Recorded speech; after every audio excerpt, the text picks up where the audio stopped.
Hi guys, my name is Talia Biondo and today is May 24th, 2026.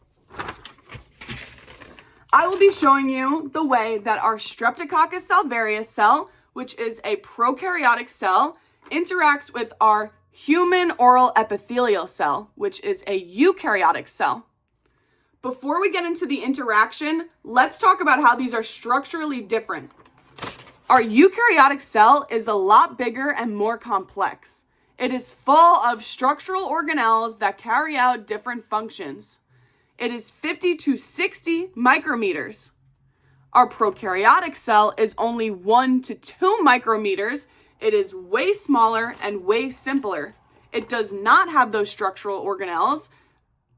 It has different things going on like the cell wall, which the eukaryotic cell doesn't have. So let's just remember, these are different, although they work together all day long. They're always interacting, and the relationship between them is positive, helpful, beneficial, and symbiotic. So how do they interact?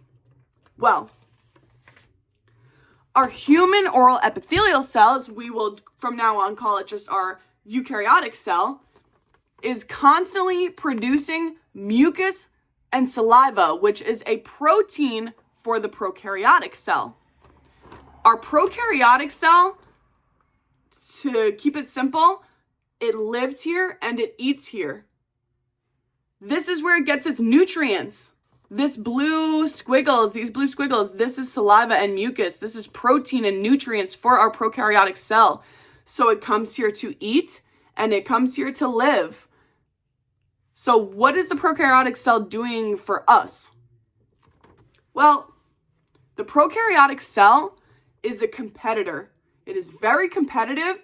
It is always competing. Who is it competing against? It is competing against harmful microorganelles that want to take its space and want to take its food.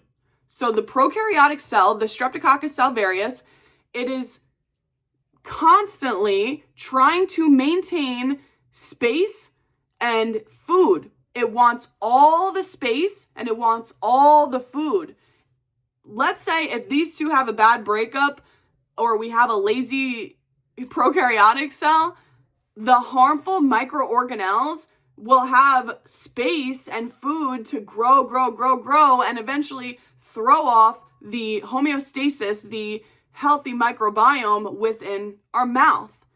It does not want that to happen. Luckily, it does not want that to happen. So the prokaryotic cell is working overtime to make sure that there is no space for any harmful microorganelles.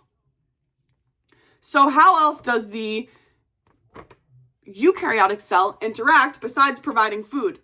Well, it is constantly looking out for, detecting, and communicating with the prokaryotic cell about those unwanted visitors, about the harmful microorganelles. It is looking out and it is telling the prokaryotic cell, watch out, get on your game. We don't want these people to come in and take your land and take your food. They don't want that to happen.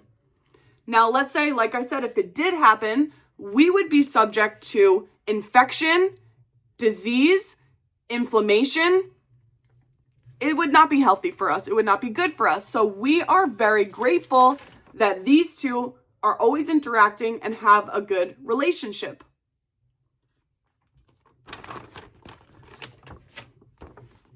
Let's just get a closer look before I leave you. Here it is, our prokaryotic cell. Oh, and why am I interested in this? Let me tell you that part. Why am I interested in this? Well, I am a speech-language pathologist student, which means I have patients that have swallowing disorders. That makes this relationship a lot more complicated. My dysphagia patients that have swallowing disorders are subject to pneumonia, bronchitis, because due to their swallowing difficulties, they are breathing in those harmful microorganelles. That is why they, more than anyone, need the prokaryotic cells to be working overtime. And that is why we tell them as part of their, let's say, homework, they have to keep their mouth very, very, very clean. They do not want to give any opportunity to the harmful microorganisms to overgrow in a negative, harmful bacteria, which then gets breathed into their lungs and creates things like pneumonia. Now, let's say if you do not have a swallowing disorder, if you swallow regularly, you do not really have to worry about this. When you swallow, you have no aspiration. It is normal. That means the prokaryotic cell goes nowhere. It stays where it is. It's not leaving its house. It's not leaving its food. If you had a swallowing disorder, that might be different and it might go down into your lungs instead. Not good. So that is why I am very interested in the way that the Streptococcus salivarius cell interacts with the human oral epithelial cell. Here they are, best friends. So thanks for watching my explanation, and cheers to this relationship. Cheers to homeostasis within our oral cavity.